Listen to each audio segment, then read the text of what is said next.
from New York, you are listening to Extra Time. I am Andrew Wiebe with my partners in soccer, Kalen Carr, Kalen with a C, David Goss, Tommy Scoops, Tom Bogert. What's up, guys? What piques your interest more on this fine Wednesday, in your ears or in your eyes? It's a Thursday. Lucho for USMNT, Dave, or Greg Berhalter for Club America? Second one. 100%. Just in time for Leagues Cup. Yeah, true. Oh. It is the ultimate moment. It would be one of the, I think I said this when like Julian Araujo got called up to the national team, even when like Joe Corona ended up, or Ventura Alvarado, both of them ended up on Club America. But like growing up, Club America was like the biggest club in the world because I learned soccer through Mexican culture here in the US, and like, you know, our soccer is fake and theirs is real, and now Club America. If Greg Berhalter was talking about verticality and triangles. Wait, this is amazing. Also, I'm just having flash to being like, do you think Cuauhtemoc Blanco would bless this signing? That's what I'm excited. That's what I can't help. He's got to get the mayor's blessing. You have obviously. to get the blessing. Yeah. Governor Governor now. Yeah, put some respect on it. Sorry. He has been Not implicated. a, He's a political genius. He has been implicated in some bad We don't want to stuff. dig too deep there, but No. yeah, you got to give it up to the GOAT though. I mean, this is I hope it's real. It seems like it actually is real. Folks are speaking about it as if it is. So the other rumors, He can do it. Why can't he do it? Well, also think of Goko it, Paunovic is out here How many balling times- out with True. Guadalajara. That is true. I would imagine his track record against the Mexican national team would establish some credibility. Like if you think about the way he was able to perform against Mexico, half the times you see a move happen, it's because you do well against your opponent. And so I could see from that standpoint happening. Plus, more and more, we've seen it go back and forth with players. We haven't seen this a ton with managers, but if this opens the door specifically for American-born, with no Mexican heritage, he hadn't played in Mexico. Like Landon Donovan ended up down there. Exactly. But I could see this opening potentially a door for more American coaches to come to try and go down there. And, but I think it always changes when you think of the club. Like, it's not going to, like Oscar Pereira, of course, is coached down in Cholos, but it's different being at, a Club America or at Chivas. And, well, Paunovic is at Chivas, so, Or at Sparta Rotterdam with Gerard Nijkamp, a former FC Cincinnati general manager. That was the other place that he was linked to. So not as interested in that. Not gonna lie. and he played They're not in there, Leagues right? Cup. Yeah, come on. Yeah. If that's what it ends up being, listen, I think national team and clubs are different. I just would be let down if that's if the world had the perception, which has been my experience over the last 6 months, like people who are soccer fans outside the U.S. being like, oh, the U.S. was good at the World Cup. If that ended up meaning the best you could do, and maybe it's because of the other stuff that happened since then, that you can be the Sparta Rotterdam manager, I would be a little bit let down by that. And I think Club America, like you said, the size of the club and that opportunity, as well as like the unique opportunity that would give you. What if it means how this normally works, spoilers, is like all of the clubs in Liga MX run the Mexican national team?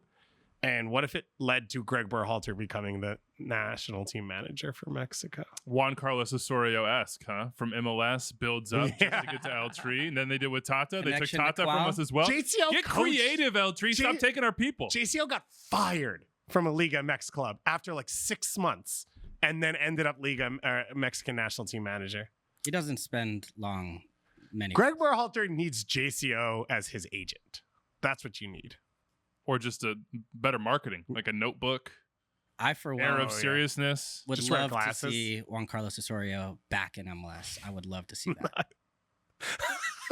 He was one of Anders is out today, by the way, for everyone. We love you, Anders. So Maria is in our ears, and Maria is from Mexico City. Yeah. She is a Pumas fan. She is a pained Mexican national team fan. She will be even more pained tomorrow night. Shout out USMNT. And she just responded to that JCO with a Y. I see that she's learned Genuinely the puzzled, yeah. producer habits from Anders. A lot of observing. I like that. Yeah. Secondary commentary into our ears at all time. I'll say he wants to. He would like to be back in MLS. I've heard that through the grapevine. JCO. Oh, okay. How about the grapevine? Tell us about Lucho, because this was going to lead the show until Berhalter came out. Lucho Acosta, USMNT, could happen. Tom Bogert, Tommy Scoops on the forefront. Yeah, Lucho Acosta is far along in a process to try to gain citizenship to the United States, and with it, eligibility to the U.S. men's national team. He told us at The Athletic, myself and Pablo Maurer, that obviously I would accept a call-up if it came. This is one of the reasons why I wanted to go through this process. I will say, again, that this isn't done. Nothing's kind of set or agreed yet, or whatever the government term is. I'm talking about it like it's negotiations a between the U.S. government and Lucho Acosta are still at a standstill. Tom says fees have not been agreed between the State Department. Question about the ITC between the U.S. and Filled the Lucho. checkout Anthony wrong. Blinken is taking a plane directly to Cincinnati to meet with the player.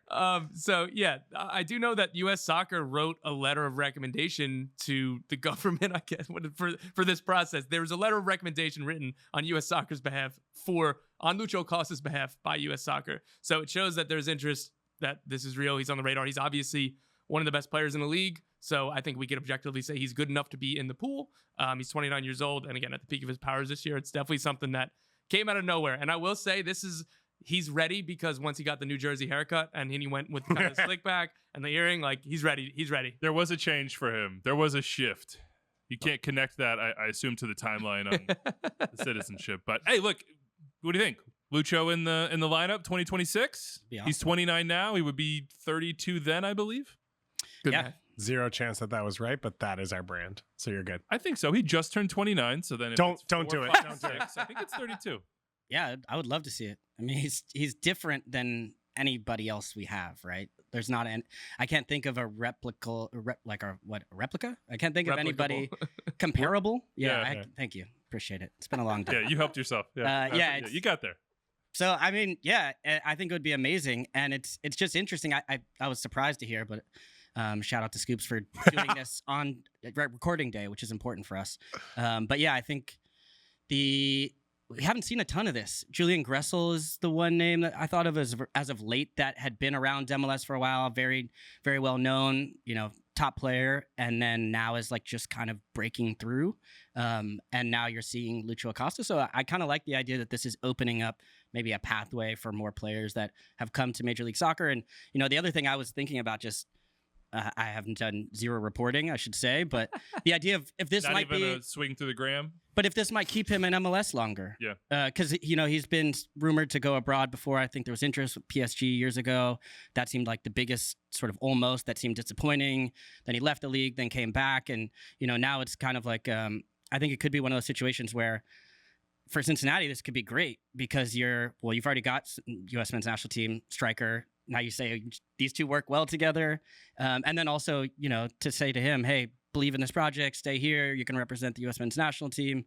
He could do that still if he went abroad, of course, like everybody does. I think actually it would hurt you, because I think your argument up until now would have been you have to be here to gain citizenship, but now that you have it, right now the argument becomes, well, if I play for a League One team, does that raise me in the pool? Yeah. Sorry. That's okay. If Greg Berhalter wants me to Copa America. Yeah, true. I can make the But trip. if he's playing well and he's an MVP in Major League Soccer, that puts you at a level where it makes sense, where the argument would be you're comfortable here, we're pushing you, we're pushing. Yeah. And we haven't into a higher level. Yeah, we haven't seen what it would look like before. Plus also I think 29 is a little bit It's tougher it's to tough, try to break through over there Yeah. as opposed to, although I do think you put him on any team and I think he would cook. I would say the same thing I've said about Lucho in Cincinnati for a year and a half, which is sign him to a new contract. He is the sun. Then you have all the moons and the other planets. Like, keep your son. He's still in the prime. He's still performing. I would expect, Tom, and you can correct me quickly if I'm wrong, that they're trying to get that done. Yeah, there's definitely obvious long-term interest to keep him at the club. He has an option for next year. I don't need to report the idea that they're going to pick that up. Like, it's obvious that doesn't need any sourcing. I haven't asked, to be fair, if they've done it yet, but they will pick up his option for next season. So he's under team control for another year and a half. And 18 months, that's always the time where, all right, like, you got to sign a new contract or we worry about losing the player for free or for nothing. Lucho's happy in Cincinnati. I would expect that something gets worked out there. It's just kind of nothing set there. And I want to add one more point on his passport and trying to become a citizen, that this wasn't like driven by U.S. Soccer. Like, FC Cincinnati are doing a lot of help. Chris Albright, the GM and a former U.S. international, has helped with his connections at U.S. Soccer, that he's helped kind of facilitate a lot of this. So it's more obviously Lucho doing this in a personal life for his family, everything else. that's what's driving this. And then Cincinnati are helping, like rather than say U.S. Soccer pointing and being like, we want that player in the pool right now and let's go get him citizenship. It's kind of when he gets his citizenship, he will be eligible. And I think we can all expect he will be around the pool and whether he gets called in or not. What's the percentage that he plays a game for the U.S.? What do you think?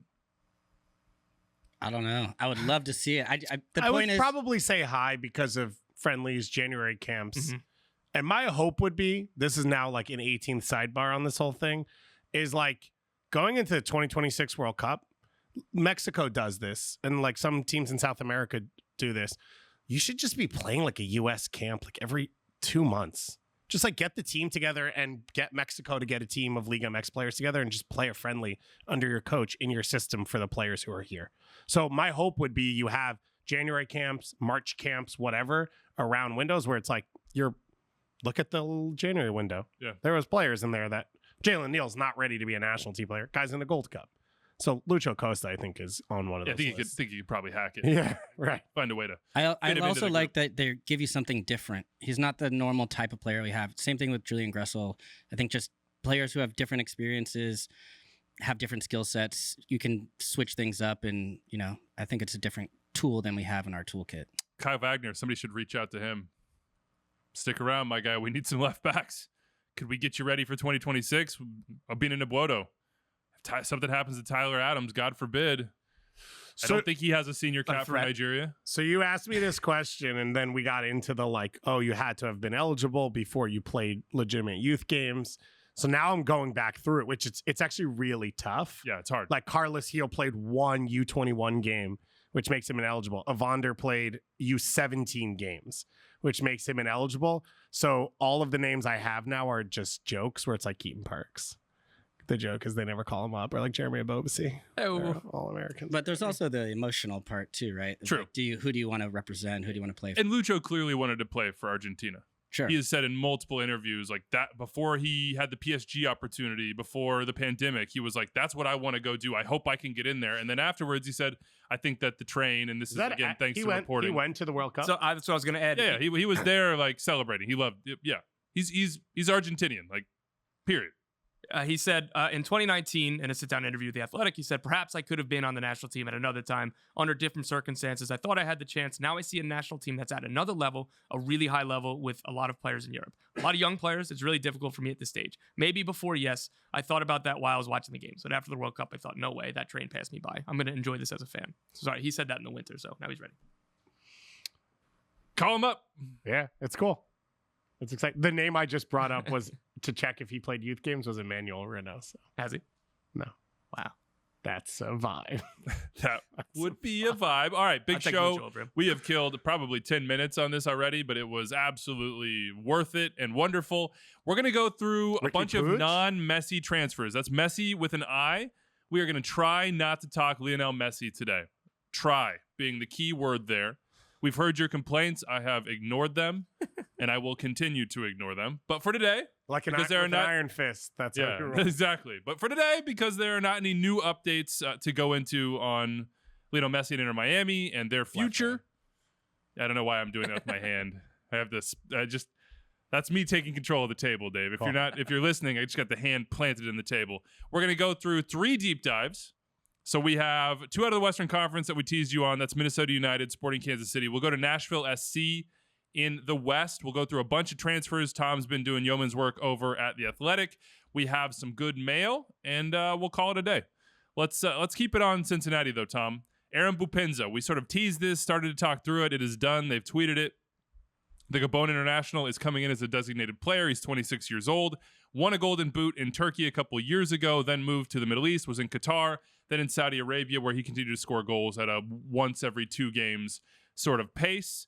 He is Denis Bouanga's teammate for Gabon, and his best season was when he was sort of a winger / second striker around Mama Birham Diouf in Turkey, which seems like a good.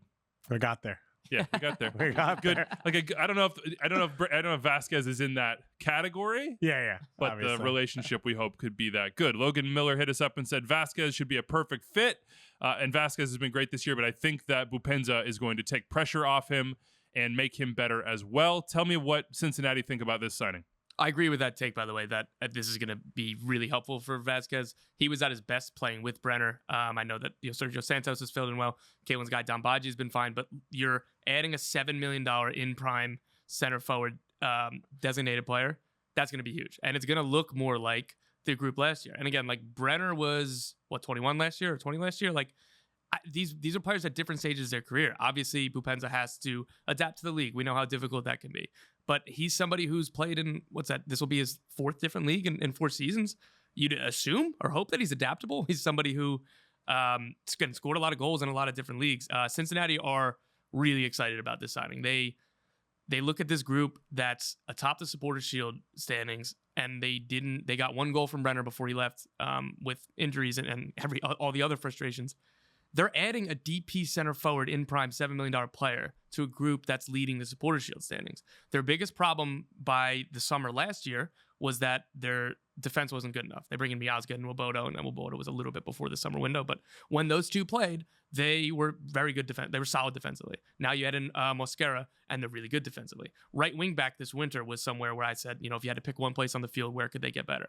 They bring in Santi Arias. Like, he hasn't been completely available. He's had some injuries. But this 11 is the best in the league, I think, if we're assuming that Arias can stay healthy and that Boupendza is a DP forward. Like, they're, again, atop the Supporters Shield standings without him. Lucho Acosta's here.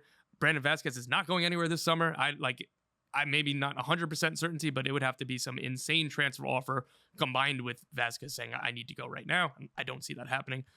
This team is the absolute apex in this league. They're in the top tier, and it might be a tier of 1, but we'll give LAFC, Philly, and some of these other teams the credit that they have had for the longevity. But Cincy are apex contenders. If you would have told me that before the season, if you would have told me that they would get basically nothing out of Brenner, that he'd be halfway, spending his time in Brazil, sold midseason, Brandon Vasquez has done well, but not hit the same level that he had last year. Would you be saying that they were running away with the Supporters Shield? Never. No chance I would say that. Like, that's why the back line has been so impressive to me. Yes, Nwobodo and Miazga, a full season of them, I think that makes the difference. And then Mosquera gives them something different. They're younger, more athletic. He's, brings them, I think it's just like anything in the air, of course, but also on the ground. He brings them some toughness. So, and then Barrial, to me, has taken a big step forward, and then Lucho Acosta as well, especially more on the leadership side, even as far as just driving games and kind of pushing them forward. So the scary part to me, and I keep comparing him back to Philly last year, I think partly because of, the history between the two and the 2-striker formation and all that. But it's like, Jim Curtin kept talking last year about how we haven't hit our best level yet. And I think we've seen glimpses of that from Cincinnati. Before, in the beginning of the season, Noonan had said, we haven't hit it. We haven't been playing well. That's not part of the plan to lose stop possession. saying it when they were midway through the season. It's like, well, it's like, things are going maybe well. This is who we are now. Well, also things are going well. It's hard to complain, but I think they've had 12 1-goal wins so far this season. That was the big shock from last weekend, was that they were winning by 1 goal with 5 minutes to go. Very uncharacteristic mistake from Miazga to, I can't remember who he brought down, but it was a straight ball over the top of Sergio Cordova. Yeah, thank you. It collided. But when they've been in that position, they just shut it down. That's been Cincinnati's way. The idea that they could add a DP striker to now give themselves some distance to create that triangle again, recreate that triangle again, is big. I don't know much about Boupendza. The best part that I saw from Brenner was that he would sometimes check back in. He could hold the ball. He was so technical. He could turn. He could facilitate. He could help with the build-up. Whereas now I've seen the best of Philly I caught myself. even you. Yeah. The best of Cincy has been from winning balls in dangerous positions through Nwobodo, through some pressure, turning teams over, through Lucho Acosta even sometimes, and then, really being oppressive, kind of pushing forward like that. Whereas now they've missed Brenner. I think they have missed Brenner in that way, not just the goals, but I think through the run of play. And I don't know much about Boupendza if he can add that, but that's a big piece that if they add a player like this, could take them to that next level. You're an expert on this, adaptation to MLS, Goss Effect, etc. Yeah. Effect. What do we expect here? Well, just the main thing, which Kaelin just went into, which is this isn't replacing talent. It's just adding. Brenner's a 0 this year. Sergio Santos played 400 minutes this year. So even if he underperforms or struggles, they're better than they were. And that's the perfect scenario to be brought into, which is there's expectations because the number is high, because of your profile, because, you know, DPs are limited in Major League Soccer, but the expectation is not to carry them. And so I think that's the ideal situation to be brought into. You're brought into an attack that's already built. So your movements are very easy to explain because you can look at what Brenner did last year. You can look at what Dambaji's done this year and say, this is where Acosta's been at his best. This is what Vasquez does. So this is how we think you fit in, rather than trying to build it on the fly. And I would say what I look at in comparison, less to Philly from last year, more to the Revs 2 years ago, where they won all those 1-goal games. You can sustain it maybe for Supporters' Shield, but the playoffs a different monster. And I think that's where you look at a signing like this, and it's like Tom said, gives them more fuel to continue to push, but also it gives them another card to play when they get to the postseason, where maybe towards the end of the year, teams say, we're not going to catch them for Supporters' Shield. That's theirs. And the 1-goal wins are historic, and you're on this margin where you've won the most, and like it's working for you, and you're on a points record, but then you get into the playoffs, and it's a whole different challenge. And so now you have a guy where, can he create a moment out of nothing? Can he bring you a moment of brilliance? Is Brandon Vasquez hurt? Now you have even more depth to deal with if Sergio Santos has to play up top with him or Baji, whatever. It just gives you all those options. And I said it when, you know, Tom reported it and we first mentioned on the show, like, credit to Cincinnati for trying to win this. Whatever this is. This has been a team that has been historically bad for the first 3 years in their existence. And it is a league that is really tough to have long-term success because of salary caps. And a lot of teams have to think in the future. And we knocked LAFC for the last 2 months because I don't think they took every advantage they could to win CCL. And Cincinnati, this is a move to try and win something this year. Right, but winning by 1 goal is a better recipe for the playoffs than the regular season even. So it might win them the Supporters' Shield, but I think this version of Cincinnati has much more legs in the playoffs than the version that was winning matches maybe 3-2 or 4-3 or 3-1, things like that. To me, this team, and we always think back to 1-goal wins and Supporters' Shields and running away to that Revs team. This team is better defensively than that Revs team was. This team doesn't rely as much on Celentano as the Revs did on Matt Turner. True. So that's the recipe I like. And then Boupendza comes in, and we know how Lucho likes to drift into that left pocket, and that's where he and Barrial are so good. Well, Boupendza is very left-footed. He likes to be on the right wing. He can play on the left too, but now all of a sudden you have a little more balance in your attack as well. As an expert, self-proclaimed, who's watched every goal scored in Turkey, Qatar, and Saudi Arabia. Dave, I know you're groaning. Those are big leagues. Those are leagues that I actually watch a lot. I'm just doing this strictly for you. Yeah. He is more than just like a finisher. He definitely wants to be on the ball. He's definitely very tactical and extremely left-footed. Now you can argue about the level of competition. We can wonder how he'll adapt. But I think just on strictly talent level, as you said, Dave, and you're talking about winning this year, if Vasquez goes in the winter and you have to change there, Yerson Mosquera's loan is going to be up in the winter. He's probably going to be gone as well. You have big changes coming. So while you have this group together and this opportunity and this form and this confidence and everything going your way, go for it. Win Open Cup. I mean, they're on the brink of an Open Cup and they're 8 points up, right, in Supporters' Shield? And a Leagues Cup coming. And MLS Cup after that? The quad. Dare we say it? Dare we say it, FC Cincinnati? If you add in the March, it's 5 trophies. Exactly. They will not win the quad. I'll put it out there right now. You're so brave. All right. Oh, speaking of people who might not want them to win the quad, Molly in Columbus hit us up in the mailbag. This is a great email, and hopefully it'll help educate some folks out there, help you understand what the heck we're talking about on this show when we go in the weeds. Molly says, I recently started listening to your show, and I'm absolutely loving it. Thank you, Molly. MLS gets spotty coverage sometimes, but it's a great league, and it's changing so much with some of these new incoming players. To the Athletic and read not to be specific or anything. I'm assuming Molly is talking about a new center back in Columbus, which we'll get to in a second. Molly says, it's my second season as a season ticket holder for the Crew, and I never followed MLS too closely before having tickets. Always been a big soccer fan, played, coached, etc. My husband and I recently tried to read the MLS roster rules. That's a bonding experience. What a date night, man. Oh my God, amazing. what a date night. And I think you guys could, that's love. That's true love. I think you guys could explain it a little bit for maybe some of us new go listeners. Home. Hey, Mindy, what do you want to do tonight? I've got a printed out PDF of some MLS roster rules. Would you like to dive into... I will say... Let me tell you about how the discovery claims and how those are now gone. Once upon a time, the allocation order. I will say one of the great moments in MLS history was when pretty sure we be dressed up as Ollie Curtis in the 500-page plan for Halloween. No, I wanted to. It didn't happen. I didn't have the correct it was great. gear for that one. But I thought I wanted to be the 500-page plan, but I couldn't figure out a way to get the actual to be the binder. 3-ring binder. It was tough. Yeah. Didn't happen. It was a bad. Yeah. It never went to execution. I mean, the Certainly fact not. that even was Jalen's a wavering. problem. Looking at You the get, door. well, look, you looking get, at the you door to get walk like out a, here. you get like a refrigerator box. You fold it around you. Oh, you went deep. You. No, I was just thinking that's off the top of my head right now. Okay. Yeah, He's that's- a father, right. so he's always Yeah, throwing come on together now, we got like this. costumes. Anyway, Molly says they were trying to read the rules. They were confused.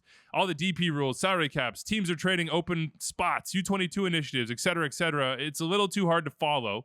So she wants us to help explain it. And Dave and I sat down and we tried to write out how we would explain it in hopefully a minute, maybe under 2. So here you go, Molly. And anybody listening to the show that gets confused when we start talking about this stuff, aka whenever Tom Bogert tweets. So MLS rosters are effectively 2 rosters. 20 senior players, those salaries count against the salary cap, and the 10 supplemental players who don't count against the cap. That's mostly younger players, draft picks, homegrowns, academy players on their first deal, etc. Every team has 8 international spots to bring in players who would require some sort of special visa status, and those spots can be traded. So you can have more than 8 spots, you can have less than 8 international spots. Obviously, Tom, if you hear something wrong, step in here. There's a salary cap every team operates under. That's a set amount of money that we're saying you can't spend more than this. But there are a number of ways to spend past that cap.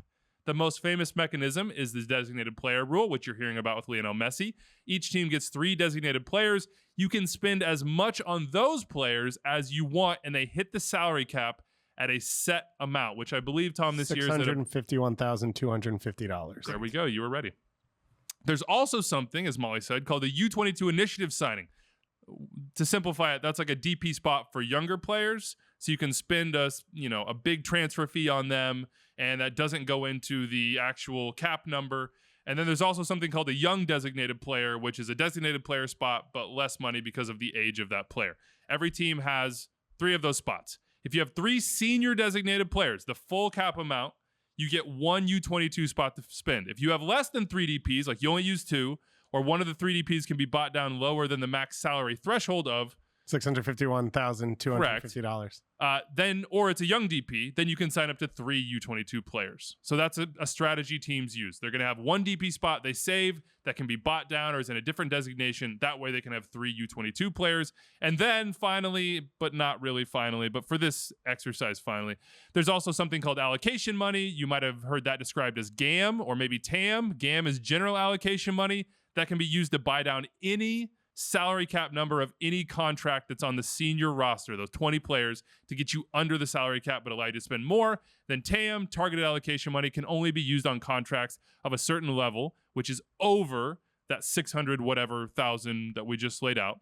And TAM is being phased out because of GAM. And that was probably 3 minutes, and it's all over. Everybody fell asleep, Tom, and they don't care anymore. Did we do an okay job? Yeah, I thought that was really good. Okay. There's a lot of different layers and things to move. I would say with the salary cap, the reason why teams spend a lot of different money just in terms of salary is because there's a salary cap, but it's more like a floor for everything but your DPs. And then like Toronto spend more money than anybody in the league on salaries because they spend the most on DPs. So it's essentially that's the difference. And it's funny. Look, I think the salary cap number is like 5.8 million, but that's because DPs hit at 650,000, and then you pay them whatever you want. And then there's all the allocation money to buy down other contracts. So it's it's extremely confusing, but even American fans who are more familiar with traditional American sports, it's like, wait a minute, the salary cap is 6 million, but this team's spending 24. Like, it doesn't make any sense. And there's some like nebulous stuff in there because there's numbers we don't know. But I think for Molly, we look through at the crew and for each of your designations. So you have your senior roster and then you have your supplemental. Supplemental is normally homegrown draft picks. So Patrick Schulte was another thing, a Generation Adidas signing as a draft pick. He's on your supplemental. Homegrown's on their first contract, like Jason Russell-Rowe. That's on your supplemental. You have a limit on international players, which is another thing you see traded often is the international roster spots. So an international player is anyone who needs a visa to be able to play. So you have foreign-born players that aren't international players like Luis Diaz or Eli Room on Columbus, but then you have guys like Milo Steganek and Yaya Boa who need those designations. They only have 7. So that's why Columbus was able to sign this international center back that they just signed, because they have an open spot. You have designated players, obviously, like Cucho Hernandez, Zelarayan, and then Darlington Nagbe is at the bottom end of designated player signing, which allows them to sign 3 under-22 initiatives: Alex Matan, Yaya Boa, and either Gustavo Vallecilla or Hayden Morris, depending on who you talk to. Pretty sure it's Hayden Morris, and they found a way with Vallecilla to get him down, and we'll figure it out. And then when you talk about allocation money, this is not something we know exactly all the time, because the MLS Player Association salaries we get are not always as accurate And as this possible. isn't public. Allocation money isn't public. Yes, but Eloy Room, his reported salary is $815,000. As we mentioned, $651 is the limit. So you use allocation money to bridge the gap between the 651 and the 815 that he makes, and that's what the allocation money is used for players who are going. To be above clear, that. Caitlin, how juiced are you about this? He is paid in real money. Yeah. Here at Eloy, we have these my landlord allocation my dollars landlord doesn't for take you. Gambucks, so I'm going to need this converted for me. Nathan Maynard hit us up and said, are Columbus a few defenders away from getting healthy or getting signed, from living up to their potential? And then we have to mention that Chebenko to Columbus, it seems to be done. It's So they got officially the done. Yeah, it center was back that they've announced. been looking for, maybe another one coming. But tell us about Chebenko and what that signing was about, Tom. Yeah, left-footed center back in his prime. I believe he's 25. He doesn't come, say, with the highest pedigree, but I'm sure that that's a cost-friendly move, and this is a way that you can get international players in that aren't gonna come with a huge transfer fee or whatever. I believe he was in the Croatian league. Anyway, it wasn't a top 5 league. So this is a really good job by the Crew scouting department. If he fits in, they wanted a left foot center back, a ball playing center back. They played recently.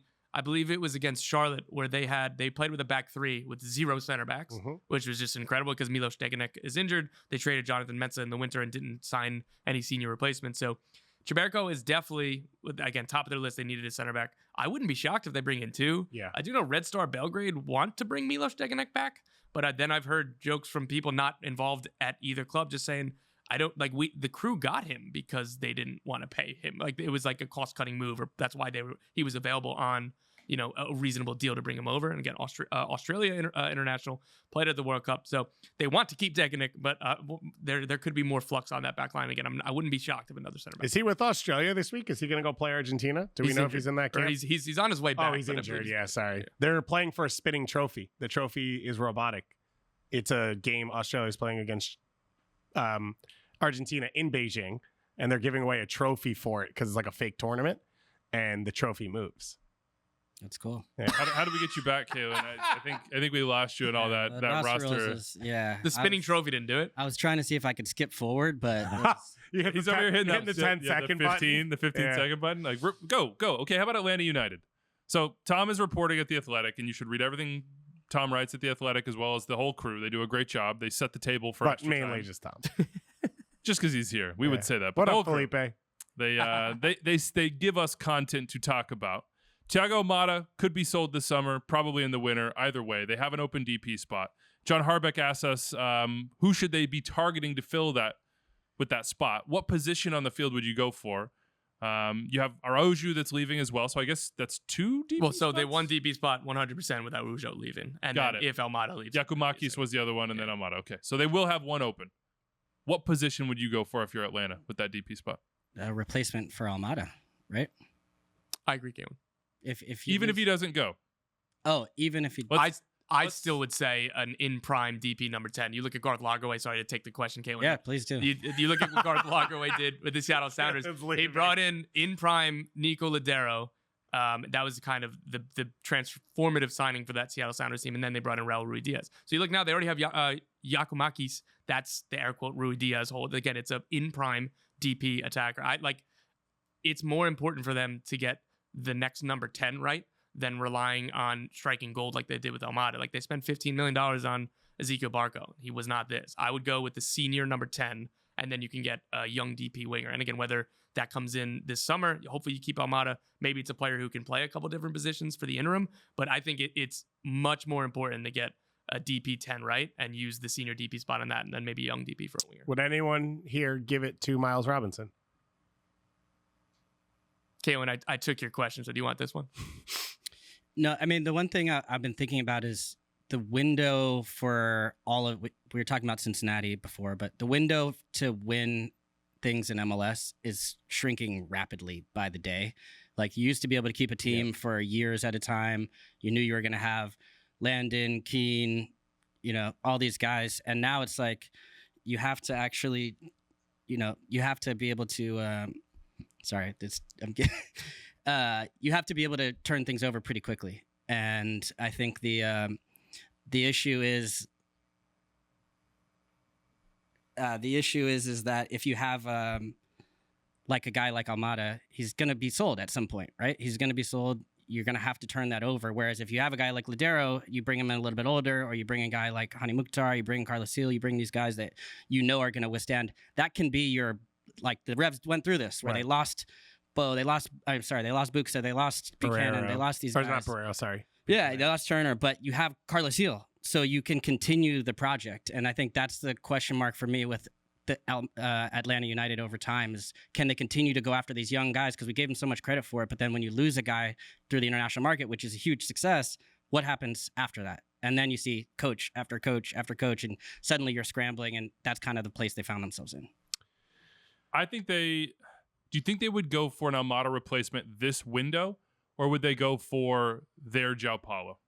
Because they are so in need of help in central midfield that's not just strictly number 10 special player. Well, I think Tom's point is the 10 is the hardest thing to find, and maybe you don't find João Paulo if Nico's not already in place. I know that's probably not the right way to say that, because Nico was kind of a question mark when João Paulo was bought in. He was injured, we thought he maybe was never going to play for them. But I guess I think the point would be it's harder to find the 10. So you sort of put the energy into that. I completely agree with the point. The flip side to Kaelin's point is that the window is small. Oh, you think you're going to win this year? If you have Giacomakis and Miles Robinson probably leaving, and then you have Almada, and if he's staying through the winter, this team's not close. If you added a central midfielder that can control and affect games and doesn't give the ball over repeatedly in terrible positions, they could 100% win MLS Cup. Could is the operative word there, but they could definitely win MLS Cup. RSL went to the Western Conference Finals 2 years ago. For sure. Like, anything can happen in a playoff format. I think the assumption that you're going to get there this year is dangerous. It's not an assumption. It's just a possibility. Sorry. Yeah. But this is sort of why we were all excited about this. Was like, Garth Lagerwey has historically been as good as anyone in the MLS at you almost hit it. I was going to say in the league. You almost and then I was going to say in the league, so and then I switched to MLS. So now it's like, what does his hit rate and experience look like with Arthur Blank's checkbook? And I think that's the exciting part of like, maybe the João Paulo he gets with Atlanta United's history of spending is so good that him, Almada, and Giacomakis with healthy Miles Robinson and healthy Brad Guzan, that's enough. Because historically, we've seen teams built around some talent, right? Diego Chara, Diego Valeri, like that was enough if everyone else was healthy and fine for them to compete. So maybe you could do that, but I don't know. It just feels like you sort of need to stabilize the club long term after what they've been through, as Kaelin mentioned. And the best opportunity to do that is in a summer window where you have more options. I agree with that. And that's where and then you go into if you sell Almada, now you bring a young DP who's a winger. You've already got the 10. You've already got your. Can I say that I don't think they'll sign a DP winger? What do you think, or what would you I just think the way that Garth talks about designated players and spines is that he believes in using those spots on players up the middle of the field. Yeah, I think that's great. So I don't know. Interesting one for Atlanta United this entire season.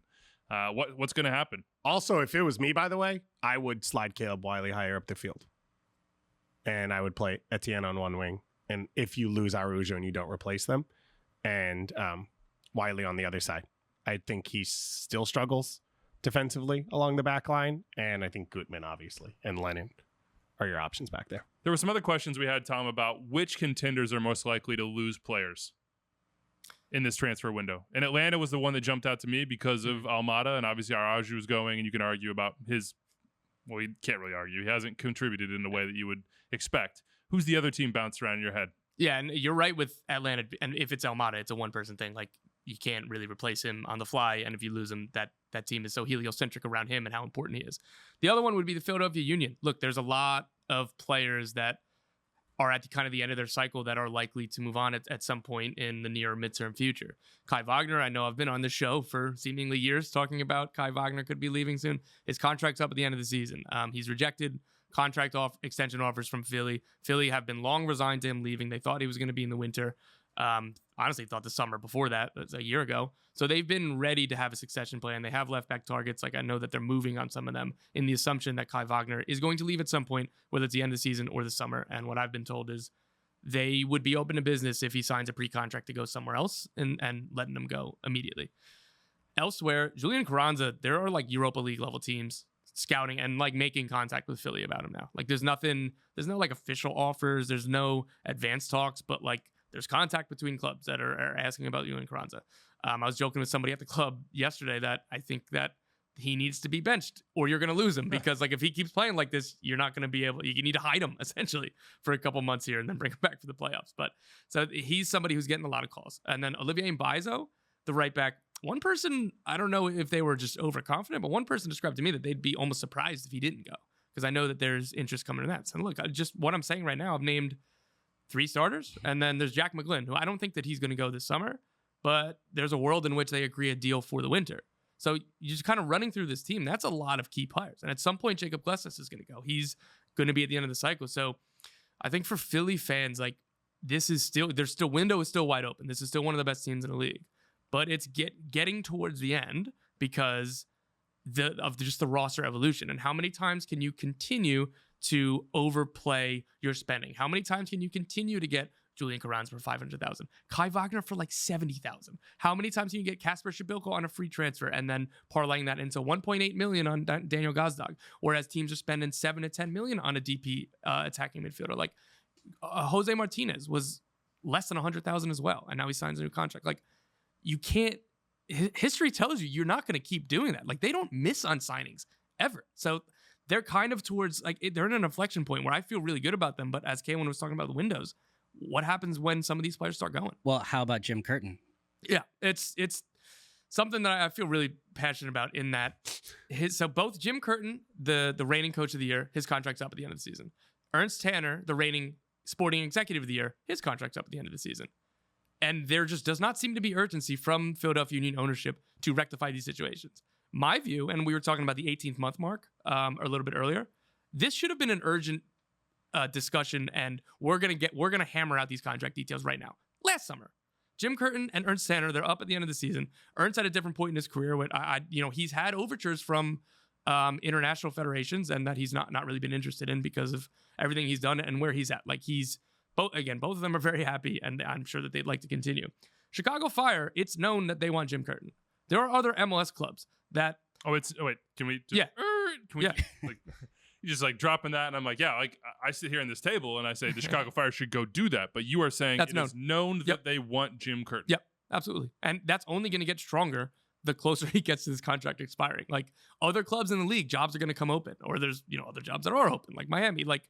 Tata Martino, we just kind of put something out in The Athletic that there are talks that are kind of aligned between Tata and the club on sporting structure. But like, in a world without Messi, if you're Miami, why wouldn't you be calling Jim Curtin, right? Like, so I don't know. I think it's ludicrous that there's just no urgency. It's almost as if it's like, oh, he's a Philly guy. He loves the club. He's going to want to stay. We'll figure it out. Like, there's no urgency unless that you kind of get dirty and say like, oh, what about this team I'm looking at? Like, it's just, I don't know. He's been there for so long, and they've stuck by him when they could have fired him. He's acknowledged that in the past.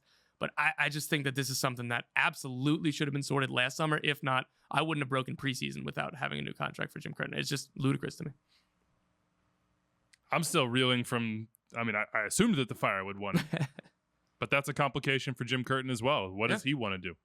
Has he accomplished everything he thinks he can in Philly? You would think probably not, given the trophy issues that they've had. But he has to look at the project and say, I haven't completed everything I want, but am I at the limit of what they're capable of doing? Which isn't a conversation that has to happen, right? It's Philadelphia. They can be as big a club as they want in Major League Soccer, but if you are a coach of a team who's on the verge of winning a trophy and then you let Corey Burke walk out the door without replacing him, right? And that's a minor move. Back to the roster rules. Corey Burke makes below that threshold of 651,000. Like, we're not talking about should we let Thiago Almada go? Yeah. And so if you're a manager of a team like that and you feel consistently like you've reached the limit of what that team is, then you have to assess your career. Well, and here's the thing about what part of happens you if want. Carranza goes. Is he going to be replaced? Right. So I have a player. Well, at the same level. for 500,000 GAM, like these are the things, and it's like that's why it was so important that Jose Martinez signed a new contract. Before his new contract, MLSPA put out the info. He was on 300,000. That is less than Chase Gasper is a name that came to mind. He's a backup left back from another team. Jose Martinez is the best defensive midfielder in the league, and they had him on a $300,000 contract. Like it's not supposed to be repeatable. Like the biggest correlation in club success across the world, and MLS is a little different, I'll admit that, but the biggest correlation is spending on wages and spending, and Philly don't spend. So what they're getting is value from Ernst Tanner in the front office and value from Jim Curtin and the squad. And again, they put money into the academy. But again, these two people are entwined to the success of this club out, and both of them are out of contract at the end of the season, and this should be a huge story. Do you think they'll both be back?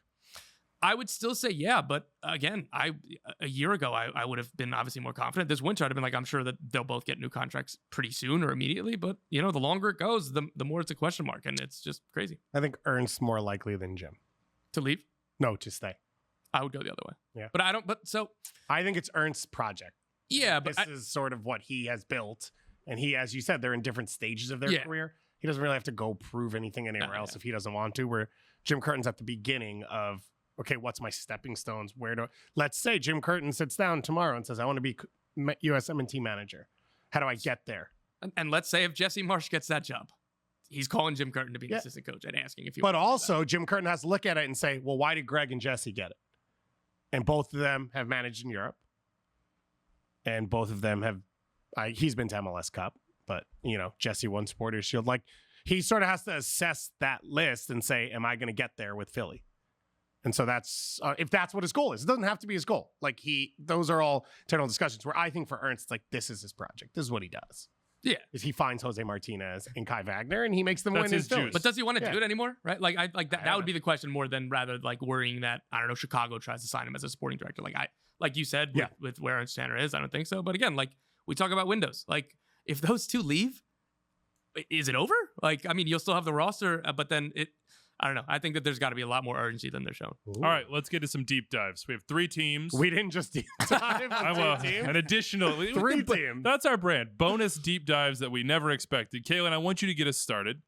Minnesota United is our club. I know you've spent a lot of time in the Twin Cities over the course of this year watching this team. So Minnesota without Reynoso, of course, he has just returned, making substitute appearances so far. But nevertheless, Minnesota has been, for most of the season, above the playoff line. They just recently dropped below it, though they're tied on points with 8 and 9. 20 points so far, 1.18 per game, 5 wins, 7 losses, 5 draws.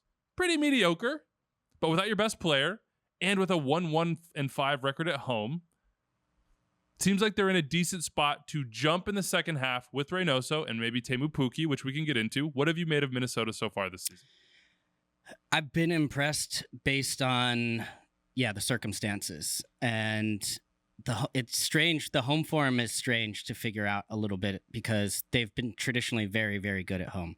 And I think part of it has been tied to the lack of Reynoso, where you go out on the road and you realize we don't have our best player. We're going out on the road. We have to play differently. We have to be more compact. We can't make any mistakes. We have to play, a mid block at times, low block, suffer, hit on the counter attack. That's where they've found success.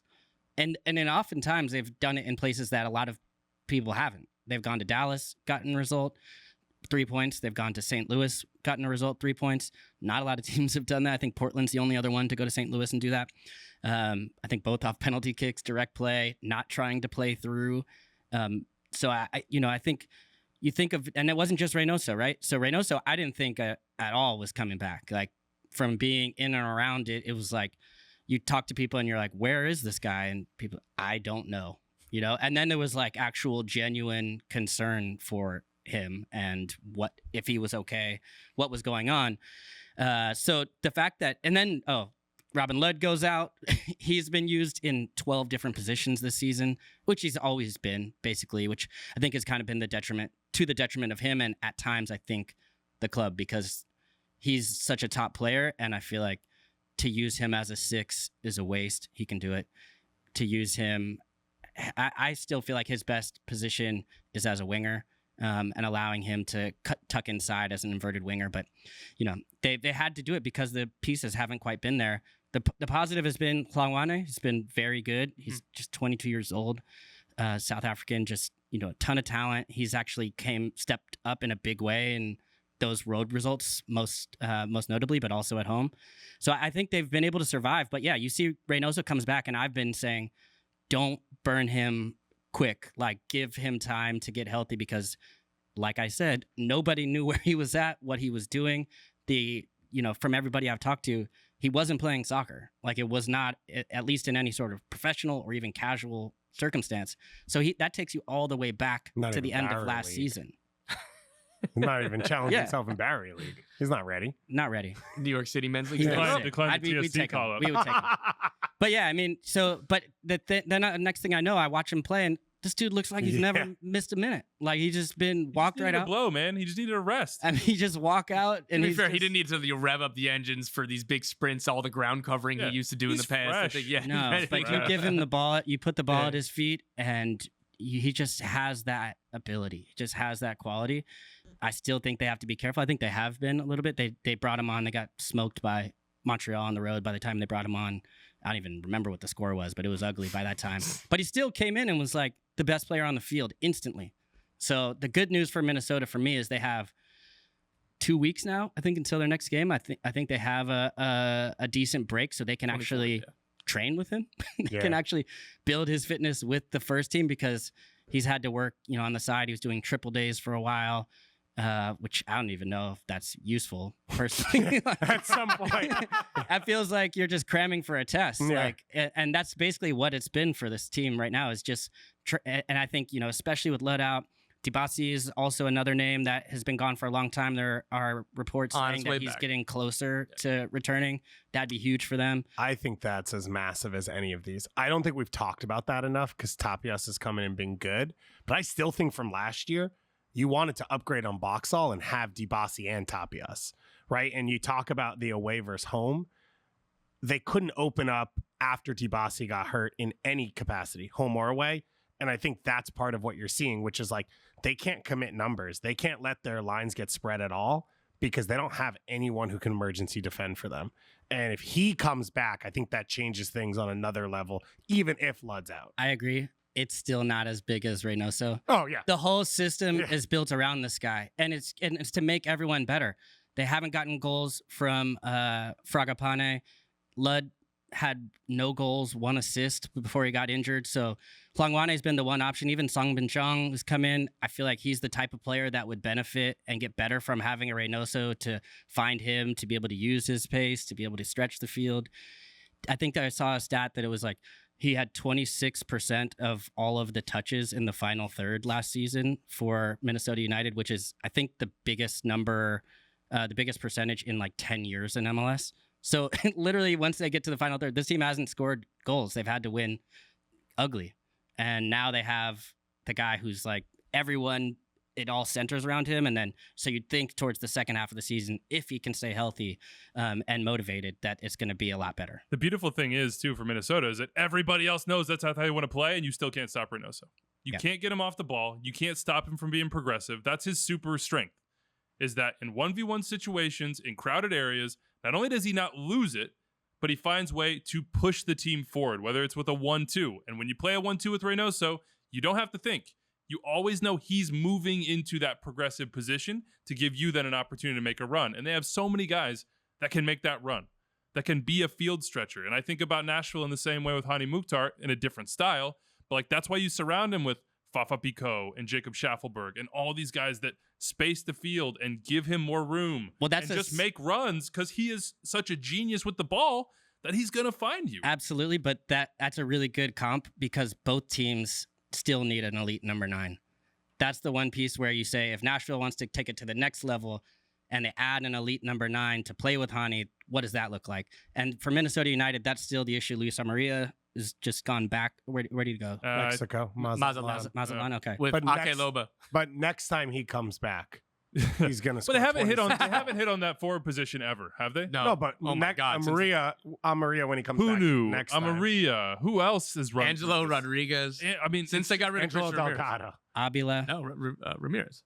Christian Ramirez, Yeah. Angelo Delgado. Was that Delgado? Who? no, I don't Yeah. think. Well, I don't Christian know. Ramirez. Somebody. Christian Ramirez scoring goals. Kai Kamara scoring goals. Mason Toy scoring goals. Not a ton. I mean, Mason just came back, but the 9 position has been an issue for a long time. Dave. What? Teemu Pukki. That's the rumor. Yeah. So Would that be the right player for them? Because I It is real, was but- doubting. Adrian Heath said, "We create the chances, we just don't finish them." And I was like, "Yeah, sure." I'm hearing reports that I was it's like, real, by the way. sure, Adrian. I don't buy My it. sources. I went and looked at the underlying numbers. This is like one of the most underperforming teams in the league. It is based the on, most. yeah, it's like 9 or 10 goals that the model says they should have scored that they haven't scored. Hangwane has been amazing. He's the biggest offender, unfortunately, but it's a young player, and it'll come. That's for what him, I happens think. when you rely on Amanda Correct. Garcia and Correct. Hangwane, yeah. Teemu So- Pukki, could he be that guy? So He's he- older. He could be that guy.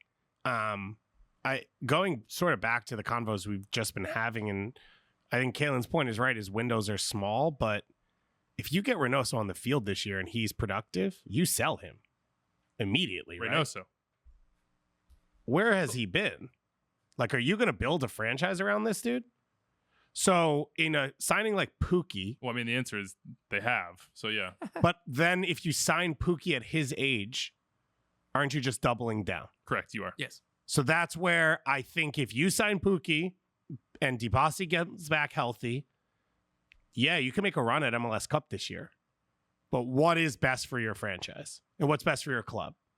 And that's why I don't know that Pukki would be that signing to me, which is Giacomakis, which is whether Almada's here or not, this guy's good.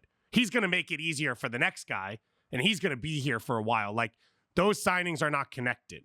Giacomakis is not here because Almada makes you good enough to win MLS Cup, and you need him for the other one. Pukki, at his age and his profile, there's probably not a ton of runway on that signing, and there's probably no sell-on ability. So it's investing now to win now, which I just complimented FC Cincinnati for. But I don't know that that's a stable thing to build around. And I think that's a risk that what you've just experienced, are you going to sign up to get back into bed with that whole thing? Or is it just, let's be as good as we can be. Let's keep getting these young guys minutes. Let's get Hangwane even more production. Let's get Mender Garcia even more time on the field with a guy like Reynoso who makes them better. And then in the offseason, let's see what we can do and then fill 2 spots and maybe start to build a I new think if you future. can make a run, if you think one signing can make a run at MLS Cup, I don't care what team you are, you have to do it. I agree, Kalen. You have to go for it in that moment because Hangwane is still going to be on the field. Like if you get a Pukki, it's not that Hangwane is going to play on the right or the left. He's going to be around him, so that's not going to stop his development. It might stop Mender Garcia's development, or actually, it wouldn't. He's just going to be a substitution, which he's already been behind Luis Maria at this point. So if you feel that you can make a run at it, you go for it. I don't know if Pukki makes this team an MLS Cup champion. I think there's too much. Or, sorry, not a champion, but makes them a legit contender to really go after it. I still think there's too many teams in the Western Conference that I would take over them to do that. But I think if they feel that way and they're assessing the roster, you go for it. Let me turn the page to a team that seems like they are going to So we're both 100% wrong? go for it in this transfer window. Tom, there's an open DP spot for Nashville SC. They went and traded for an international roster spot, which is way out of character because they were the biggest sellers of international roster spots in the entire league. Seems like they funded their war chest with that. They just hit their Apple tag on seeing where one of them is and just went and got it yeah, back. we'll pick that back up. Oh, did we leave that international roster spot here at LA excuse Galaxy? me. We'll take it back now. What's going to happen with Nashville now? Let's switch the deep dive focus to them. Yeah, and I kill myself if I don't go back to it. Angelo Rodriguez Don't do that. was the random guy that. So you said Ramirez, I said Delgado. Yeah, this is just tough. Domino. Oh, Sorry to Very 2019 close. Minnesota United fans. Anyway, yeah. So Nashville, they're going to sign a DP forward. I've heard that there's some talks for some maybe also a non-DP forward, but again, I don't know how serious or what that looks like. When you say that, please, just for their health and safety, the Nashville SC folks, that doesn't mean not a DP forward. It maybe means two forwards. In addition, that sure that they're going to be okay. But they do have a number of like Teal Bunbury and Ethan Zubak on the roster. And then their first homegrown Adam Sipich. I know he's not supposed to be for the first team now, but you're looking at roster spots, whatever. DP forward is the plan this summer. And again, Nashville, like Minnesota, we just kind of joked about all of the ways that they've tried. Nashville tried as well. It's been Yonder Cadiz, it's been Ake Loba, it's been Rodrigo Pinheiro was a winger, but they've still been really good and they've still been really competitive. Like one of the best teams in the league, kind of cumulatively over this time span. One of the most consistent is probably a better way to put that. So again, as we're all saying, like if they hit on a DP9, with what they're doing right now, like this team again can jump into, I think, close to the Cincy range. Like maybe not quite that top tier, but like the secondary tier, and they're a real threat to win any tournament play with the way that Gary Smith has the group like defensive. Like they've been a little bit more adventurous this season, which I've appreciated, and it doesn't hurt that Hani Mukhtar is about the most fun player in transition. There's a few things more exciting when Hani Mukhtar's in transition, but they've opened up a little bit more. Fafa Pico's helped a lot. Jacob Schaffelberg has helped a lot. And if you just throw a DP number 9, like again, saying Aaron Boupendza, if you throw a $7 million center forward that hits, like this group goes to another level. That hits part is pretty key there because that's what Ake Loba was. Yeah, exactly. Well, but the other names Tom mentioned, they like outside of Hani and maybe Randall Leal, they basically have no history of getting players from outside of Major League Soccer to be successful in their team. Like literally those are the two. You could even argue with Shaq Moore. I mean, I would argue with Randall Leal. Yeah, that's fine. So that's the fear, and that's why I think Hani's a pretty good one. Yeah, Hani's great. And it's funny when we're talking about the things that didn't go right. Nashville have Hani Mukhtar and Walker Zimmerman as 2 of their 3 DPs. Every single team in the league signs up for that. You have a 3-time Defender of the Year. Both Our of these golden boot leader. Let's go. Exactly. Who's been the best player in the league for the past couple of seasons? An MVP. Like, look at that union. We're talking about cross table. Every team would want this. Obviously, including we have it. But every team would want it. You don't go 100% on hitting signings. And like they need to do better at that center forward. But just to take a macro level view of this, like what they've done has been really, really good over the past few years. sure. They can do more. No, but the issue is not center forward. The issue is they clearly have a ton of talent in their coaching staff and front office at assessing MLS talent that they're watching play or playing against or have coached or have worked with and how they'll fit their team. Doing that with players that they don't have that connection with that are coming from outside the league is where they struggled, which is why they're high on my Leo Campana list.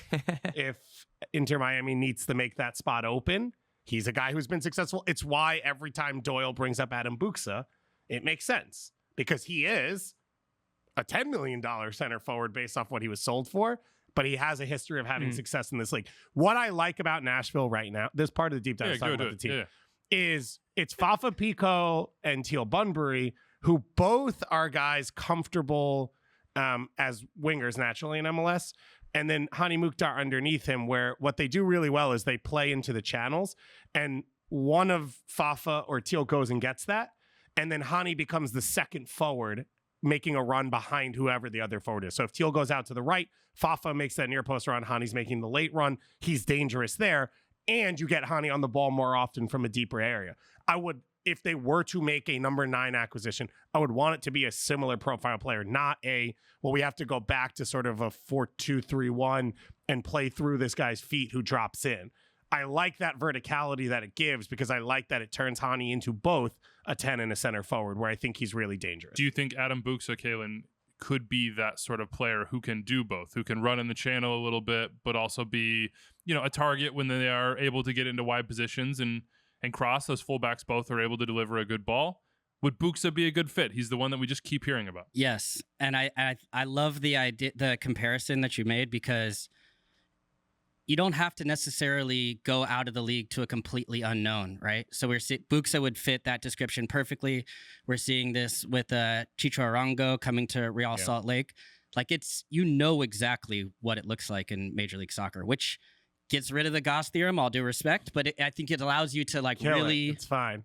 No, yeah. It allows good of Geodis Park, I'll give it up. Good of Geodis Park. We will sacrifice it. Yeah, no, I think that is the compelling part. Because it, as we mentioned in the windows, You don't want to have to wait a second year for a year to. Even Hani Mukhtar took him a year to get settled in Major League Well, look Soccer. at where Dax is, Joe Willis, Yep. Daniel Lovitz. These are guys who are probably towards the end of their careers. The Hani part was. Don't say that about Dax. How dare you? I mean, and Joe. I think Joe could play for a long time. Yeah, but I think it is. I do think that type of signing works too, especially when you think of balls from wide play, service in the box, and Boupendza over time showed a range of skills. It was when he first started at New England, he was often drifting wide. Yeah. Was he a winger? Was he a striker? And by the end, he was just beasting people in the box, just ruthless.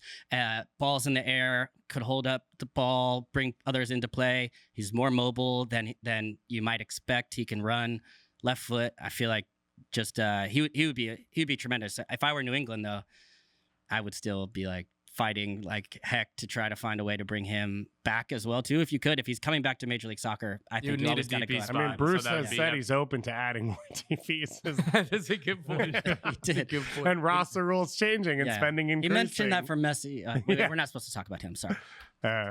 No mess. I have to give credit to Nashville as well. Without Walker Zimmerman, we've Phenomenal. praised. Hey, you have 2 DPs and Walker's one of them, no brainer. But he hasn't been around for a good long while here, and the guy replacing him, one in his sort of position of leadership, is the milkman, Jack Mayer, and that's a draft pick, and that's patience that they showed with him to get him into the structure, to have him, have the platform to then take this step. And then also to go to what you were saying, Dave, about knowing MLS talent and understanding what works in their system, Lucas McNaughton. Yep. And Gary Smith for building the system. Yes. And we had this fight, I think, a couple of times of like, I think Walker Zimmerman's phenomenal, but I think the system is helpful to some type of center backs. And like you said, they went out and got McNaughton, who it fits, right? You don't have to chase over the top as much. Most of the games in front of you, it's about winning a lot of aerial duels. It's about winning a lot of 50-50s where you're connected to the center forward. It fits McNaughton's skill set. Jack Mayer, I thought should have been in the Gold Cup conversation. If Jalen Neal's getting called in, the way he has played, but that goes to system maybe, the way he has played, I think he deserved to be in that conversation. And I think he will be going forward, but they've crushed it with that pick. Daniel Lovett's been phenomenal. And I think the diamond has helped Alex Muil. I think it's put him in the right spot. I think Godoy fits it well, probably because Godoy at this point has shown he can play in most systems, and Dax, it fits really well. Can I poke some holes at Nashville? Poke him. Go ahead.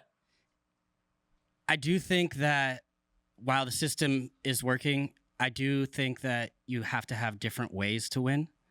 And I question sometimes if Nashville can win a different way. Because again and again, I keep saying they're more dangerous for me against the ball than they are with it.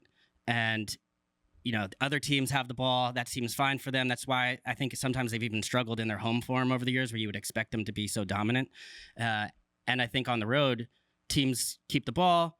They're going to have a little bit more of it. And then all of a sudden, they just need you to fall asleep for 1 second. You lose sight of Hani.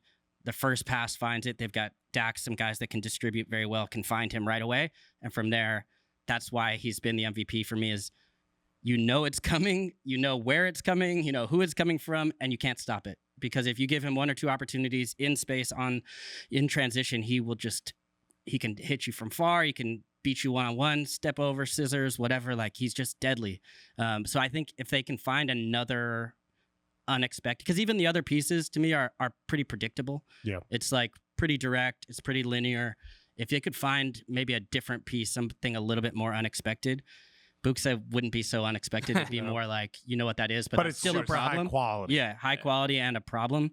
But I think I question a little bit, do they have that other skill where even when we've seen like Philly played 3-3 in the final, is that a game Nashville wants to in MLS Cup final? Yeah. That wouldn't be how I would draw it up. Ultimately, it didn't work for them against LAFC. But they could play that. They could go into that type of match if they need to, because we saw them blowing teams out 6-0 last year. They can score goals like that. They don't all have to be small margin matches. And that's the one question I have about Nashville is like, if a team can game plan 3 matches, home, away, home, whatever it might be, can you really create a system to try to stop this as opposed to say, here's the ball, figure it out. That's where I think Nashville, I don't quite see that part of their game yet. So far, second in the Eastern Conference, 32 points, 1.88 points per game, 9 wins, just 3 losses, do have 5 draws. Second best goal differential in the entire league at plus 13. Cincinnati is actually at plus 11, which is interesting. But 6-1-2 at Geodis, which is very good. It's not as good as 9-0-0, which is where the Fighting Garys are, up at the top of the East and the Supporter Shield standings. All right, let's do Sporting Kansas City. Dave. No other pod hit us up. Sporting Kansas City are 5-2-1 since the start of May, climbing the standings while earning 2.125 points per game during that time. Has this team finally turned the corner, and should the West be worried about them? They have wins at Seattle, home against Minnesota, home against Portland and Dallas, and home against Austin. Drew games at LAFC and at Vancouver. That Vancouver one they probably think they should have won, gave up a late PK, and they lost big time to St. Louis. No, they got a goal taken off. That Vancouver should have been a good goal. Yeah, so they should have lost. Instant replay. Yeah, I was on that carrying one. the torch. I was working. St. Louis 4-0 was the only one. We gotta explain that away.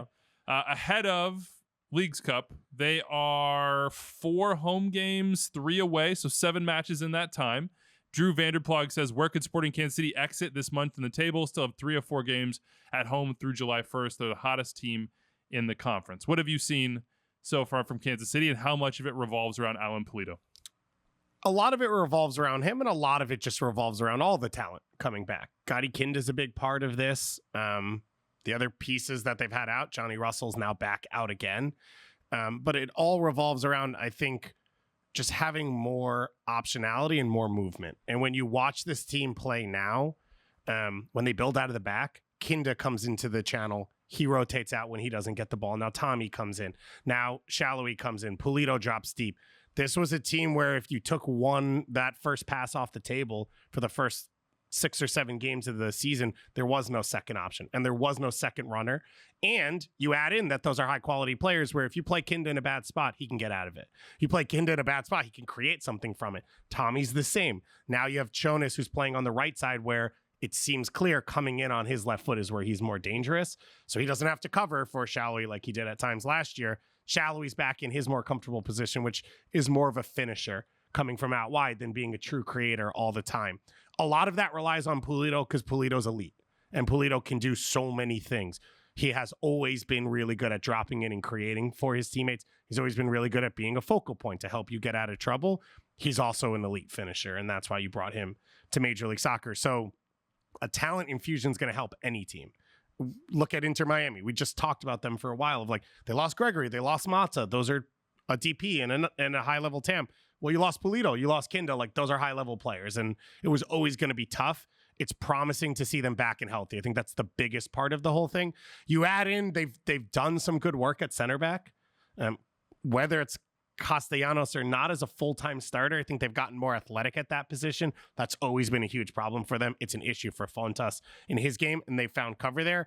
And you got to tip your cap to Peter Vermees because we complain about playing the academy kids, and Jake Davis has been phenomenal at right back. And I think what you see from him, it's different than Graham Zusi because Graham Zusi has like an 8th lung and covers ground, but he is naturally a center mid playing out wide right now where he's clean in possession and he finds people. It's not just hopeful balls into the channel or trying to beat my first guy. It's okay, who's making runs? How can I find a player's feet? How can I get involved and connect? Which was what Zusi has done so often as like an attacking mid playing out wide right over the 4 or 5 year span when he got over to that position, but they were still good. So they've hit on a lot of this stuff.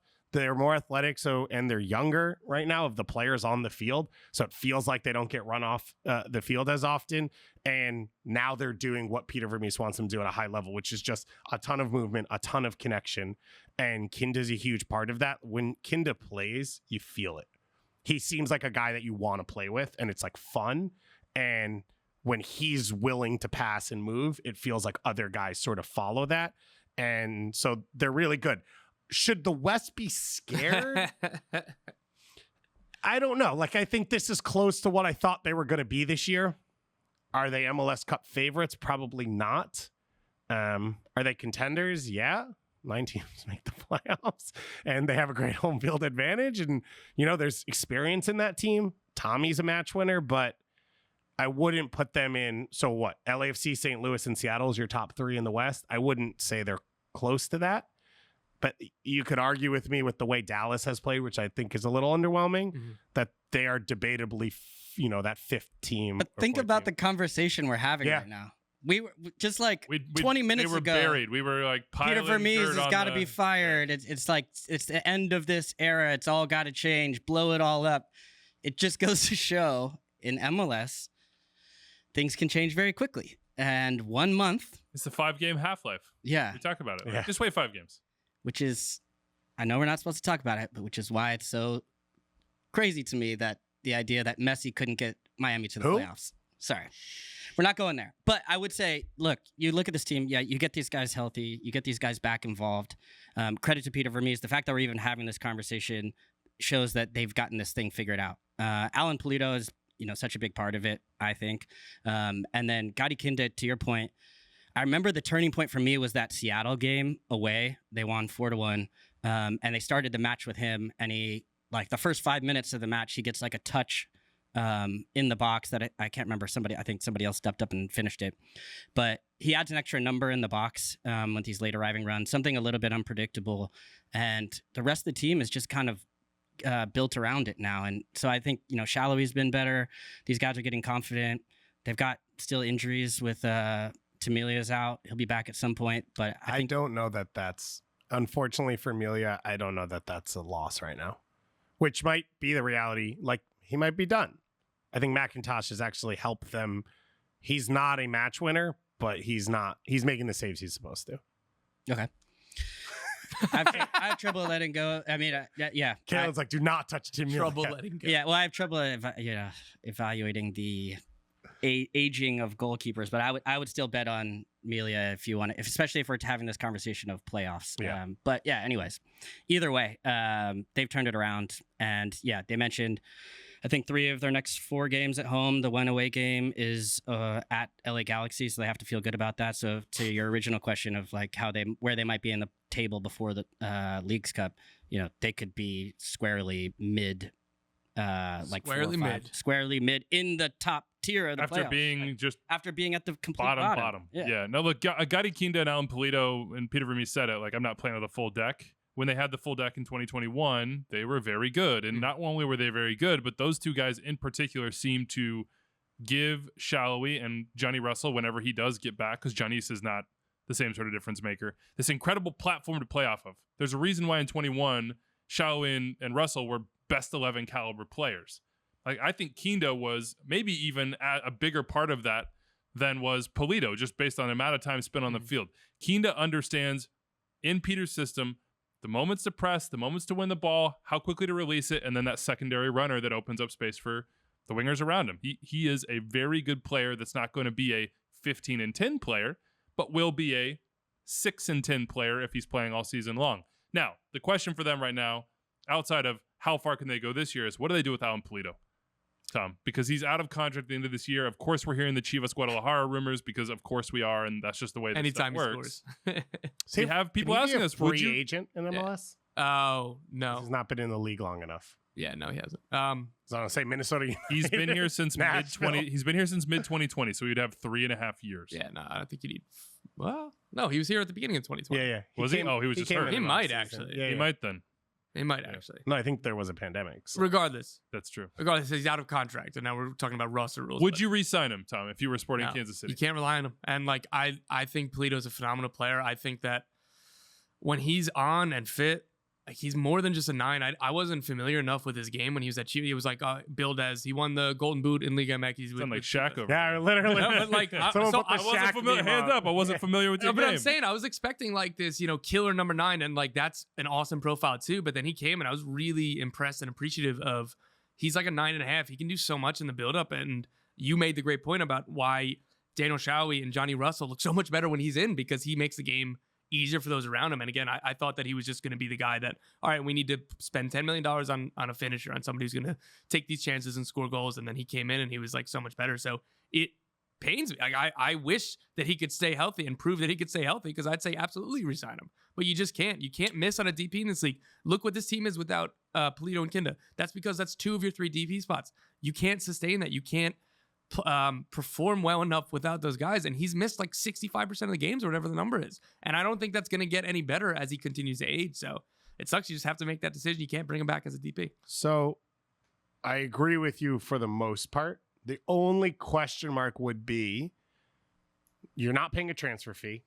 He's already there.